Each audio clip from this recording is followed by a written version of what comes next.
सध्या बदलत्या वातावरणाचा कांदा, गहू आणि हरभऱ्यासह इतर पिकांनाही फटका बसतोय. मनमाड, मालेगावसह नाशिकच्या ग्रामीण भागातील हजारो हेक्टर पिकं करपा, मावासह इतर रोगांचा प्रादुर्भाव वाढलाय. त्यामुळे पिकांना वाचवण्यासाठी शेतकरी औषधांची फवारणी करतायत. त्याचा उपयोग होत नाहीये, त्यामुळे शेतकरी हवालदिल आहे.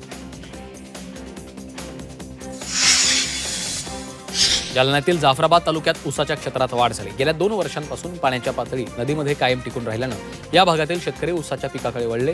तर आतापर्यंत 99 एकर ऊसाची लागवड झाली आहे. कापूस, सोयाबीनमध्ये घट झाली आहे. नाशिकच्या लासल गावातील विंचूरमध्ये धान खरेदी केंद्रावर सोयाबीन खरेदीला सुरुवात झाली. बारदान उपलब्ध झाल्यामुळे तब्बल 1.5 महिन्यानंतर सोयाबीन खरेदी सुरू झाली. सोयाबीनसाठी 5,328 रुपये प्रति क्विंटल हमीभाव निश्चित करण्यात आला आहे.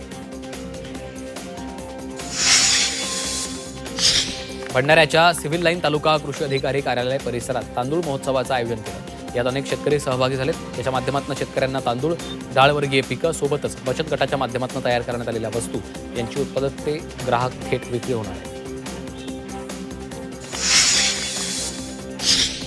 पुण्यातील खेड, आंबेगाव, जुन्नर, शिरूर तालुक्यामध्ये धुक्याचं साम्राज्य पसरलं. या दाट धुक्यामुळे शेतकऱ्यांची चिंता वाढली. या दाट धुक्यामुळे कांदा, गहू यासारख्या पिकांवर करपा रोगाचा प्रादुर्भाव वाढणार असल्यानं शेतकऱ्यांची चिंतेत वाढ झाली.